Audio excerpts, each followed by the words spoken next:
Hey y'all, I'm Danielle, aka Living Life Dan. Welcome to my channel if you're new here. And if you are, don't forget to subscribe, okay? Okay, so today I'm just going to be talking about my breast reduction, how it went down, ways to get your insurance to pay for it, scars, before and after pictures, and I regret that. I do regret. Yeah. So stick around to the end to see the before and afters.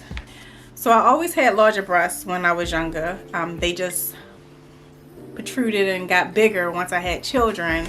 It was really bad because once I had children, my areola and everything got huge. It was like almost the same size as my breasts. They were really large. They were really large, and I just couldn't wear a lot. So I was limited to a lot in my 20s because of my boobs. So basically my children kind of made my boobs larger than what they needed to be. Anyway, I breastfed all three of my children, so the milk really did like a number on my boobs. Like when I was done feeding them, they were like sagging on top of it being huge and heavy. Yeah. I'm a petite woman, so I was given Dolly Parton vibes. So for 12 years, I was basically dealing with like neck, back, and shoulder pain. And it was mainly because of the bras I was wearing too. Because they were, the strap was digging into my shoulders. Me lifting babies, feel like I was always lifting some kind of baby. I'm like getting strong and everything. Like I'm like lifting weights or something. So on top of that, like it created a muscle up in here.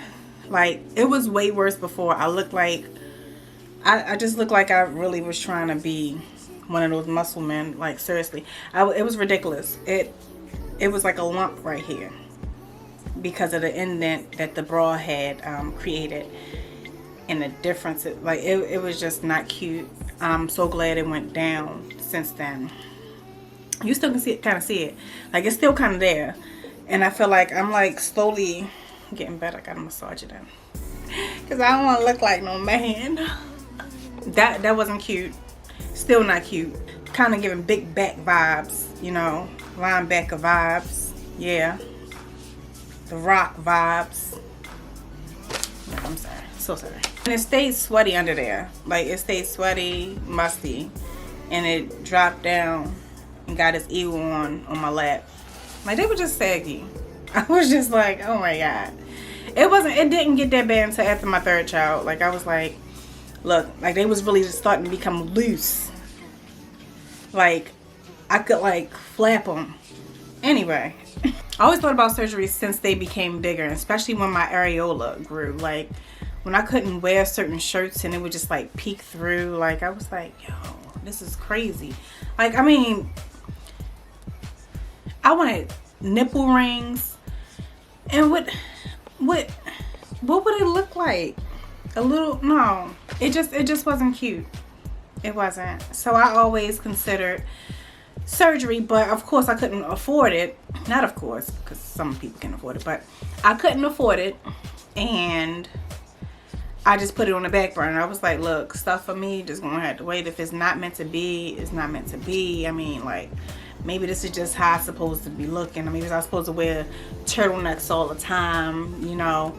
Yeah, I was very depressed over it because I was like, man, I can't even look really cute. Like, what? I have a knee issue. So, I was covered at the bottom and at the top. Yo, my youth is ridiculous. Ridiculous. I didn't get to live like I should have lived. Anyway, so I was in a long-term relationship with my children's father. Very toxic, but that's why I kind of didn't like put myself first for a while. But once I got out that long-term relationship, right when I was like, right before I turned 30, that was the year I turned 30, and I was like, 30, I cannot keep living like this. I have to take care of myself. I don't want to be insecure no more. I want to feel beautiful. So yes, it wasn't just because of the pain, it was because of aesthetically I wanted to look a certain way too. But then I found out that you can use your insurance, and I was like, what? Sign me up. But it's a whole process, especially if you have state insurance like I did. So it's some steps you have to take before the insurance approves that they'll cover it or not. And sometimes you can go through these steps and not even know that they will cover it.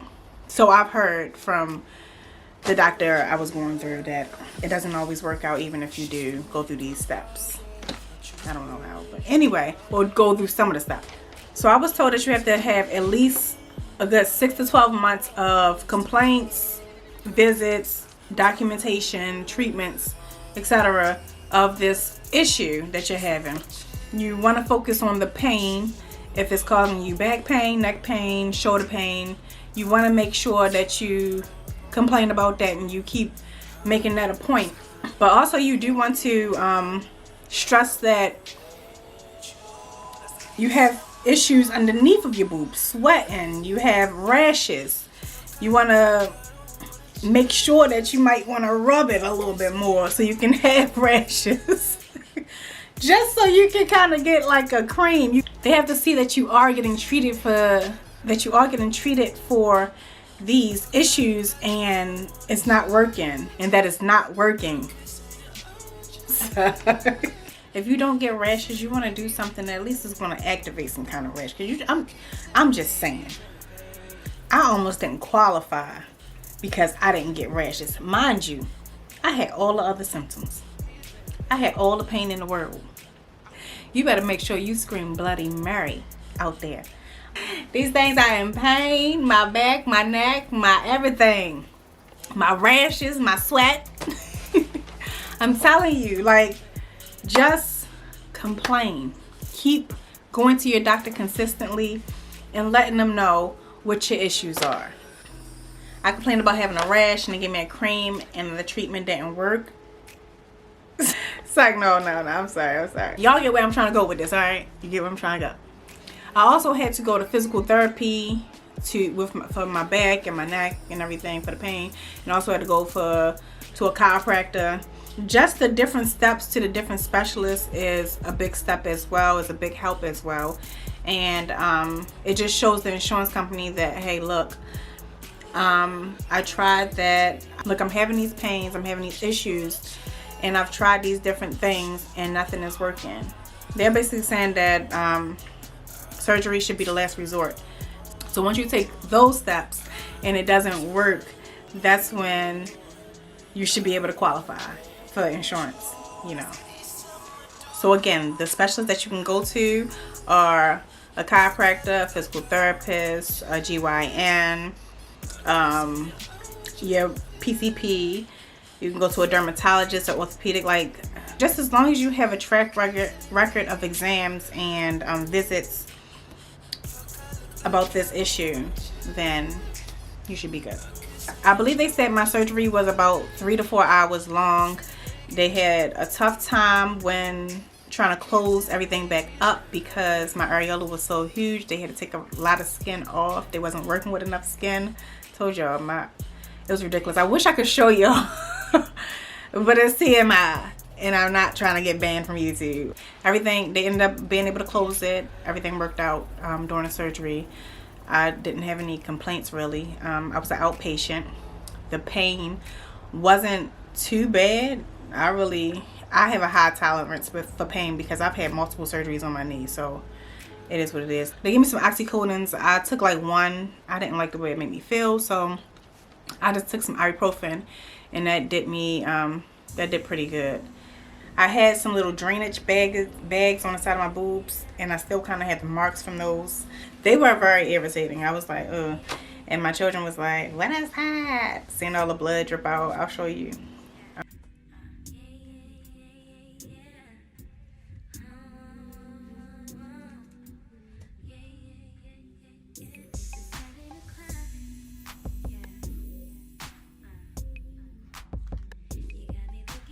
I think I had that in for about a week or 2. I can't remember. And also, as you're recovering, please don't be like me and be prideful and try to be strong and don't want help. Help helps out in the end, because you're gonna end up ripping something or not healing properly or so, and it's gonna hurt in the end. I know it took me a little longer sometimes. Like, I kind of ripped a little bit underneath because I was bending over, putting dishes in the dishwasher. Like, I was just doing stuff by the second week that I was not supposed to be doing, because I'm very independent and I can't, like, I don't know how to just keep my ass still, and keep my butt still, and I should have been just resting, you know, but I didn't. And I'm just here to tell you guys, get help. Use all the help you can use, especially within the first 2 weeks, okay?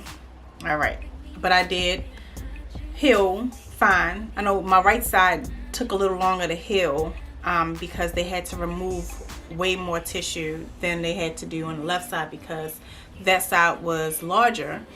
You know, you got one boob that's bigger, and yeah.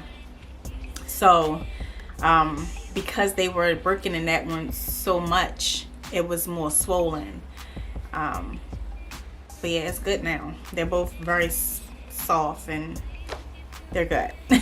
They did tell me if I want to have more children that I may not be able to breastfeed again, because they may rupture or interrupt something that helps produce milk. And I was a little nervous about that because, yeah, you never know what the future may hold. But around the third or fourth week, I started leaking like milk. And I'm like, what is this? What is going on? I'm nervous. I don't know if it was just like extra like sensitive, because it was like any little touch I'd be like, oh please. Sorry. But yeah, they were extra sensitive, and baby. Sorry. But I asked them what was going on, and they said that this is not usual and it couldn't have came from that. And I was like, what? Come on, you gotta be kidding me. You just did all this to my boobs and you don't think that could happen? But it did. I wasn't pregnant, and I'm not pregnant, and at least I know that I could make milk still, but still it did happen. And I think it was because of the surgery. So if that happens, it's probably because of the surgery. And it's probably because it's stimulated, and you're like, whatever's going on inside is kind of thinking that you need to produce milk. I don't know. But it happened to me, and if it happened to you, it's okay. Well, I hope it's okay. It was okay for me. It stopped within like a week. It didn't keep going. It calmed down, and it didn't come back. So, yeah. You're not supposed to lift over 5 pounds or bend over for the first several weeks. You're not supposed to shower for the first 2 to 3 days. You can't get in the bath or a pool for at least 2 weeks. And lastly, don't expect final results so soon. You know, your scars are going to take a while to go away, to fade. And I guess if you use the proper healing creams and stuff, you might see faster results. As far as like swelling and bruising, it's going to take a while to go away. It took mine a while to go away. The swelling, it took about like 6 months to really get soft. 6 to 7 months to really get soft. Bruising took about like 3 to 4 months. My scars, I still pretty much have scars because I can't lie, I don't really put the proper creams I need to put on there. But they don't look horrible, and I'm kind of proud of my scars. I can't lie. Like, these are one of the scars that I can say, like, yeah, I don't mind showing my scars. Like, I am happy about these scars, especially since my areola is small. I'm like, oh, you can see it. Oh, girls going wild. So, I am proud of my little scars. So, also, as far as scarring, with the kind of scar that I have, you have the T type thing. So it comes down. It's not. I guess it is a T, but it's also a circle. It's one that goes around your areola, then goes down the middle, and then it goes under your boob. So you can't see under. And around the areola, you can't really see. I bruised in a keloid type, so it is a little lump around the areola, but it's not really noticeable. And if it is, and I'm just not seeing it, then oh well, I still love it. But the only thing I really see is really the line down this part. So this surgery was done May 2021, and I got on a plane for my birthday in June, the middle of June, and we went to Vegas, and I was swimming and got on a plane, different altitude. Like I was fine a month after.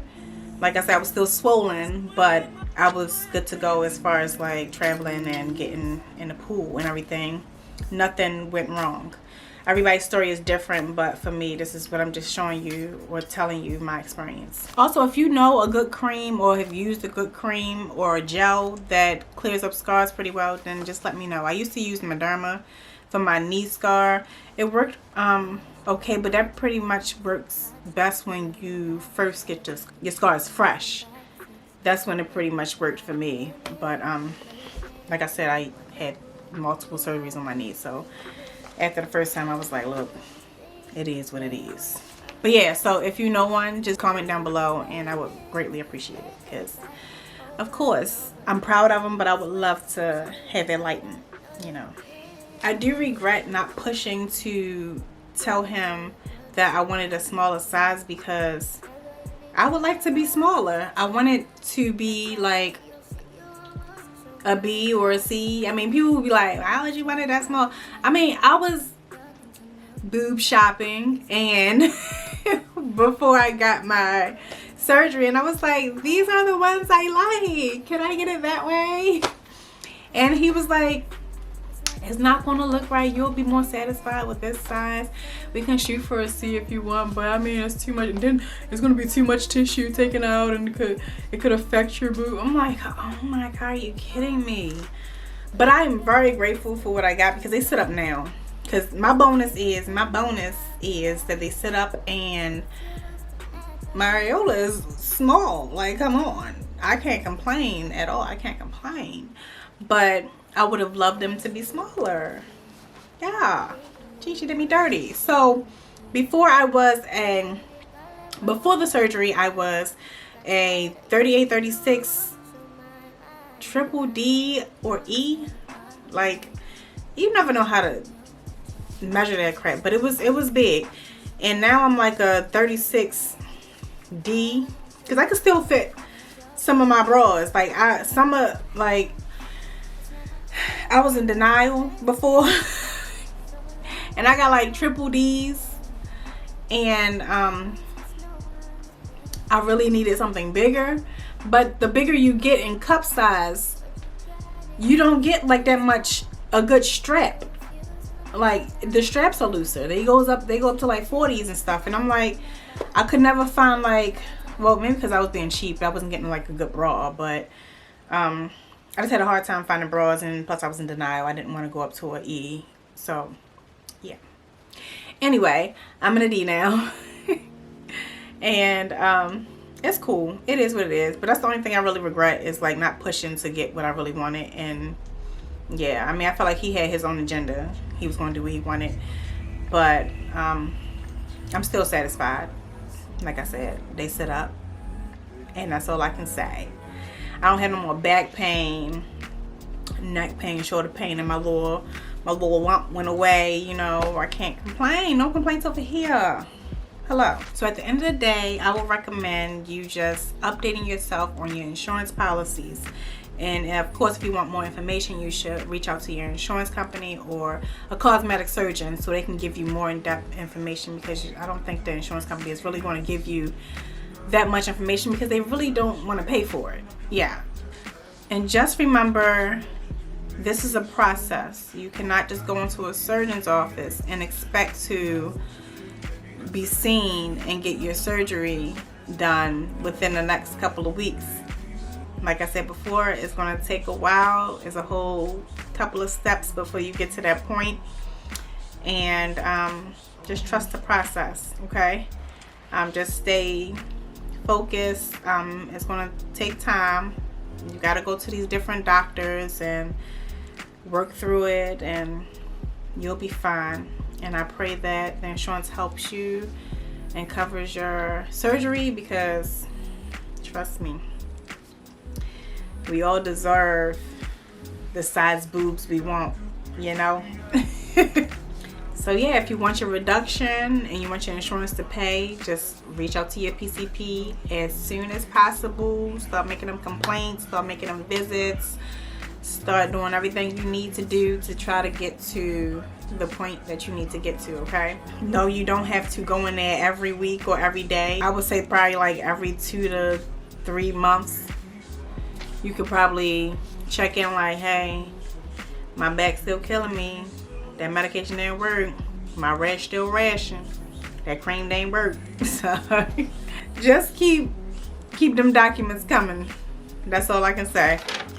I feel like I pretty much covered everything, but if I didn't and you still have questions, then of course you can comment down below and I'll try my best to answer them as best as I can, as fast as I can. And if I don't have the answers, I will definitely try to find it or point you in the right direction. Yeah. Please, if you haven't subscribed, please subscribe and don't forget to like and comment. And I'll see you guys in the next video. Peace.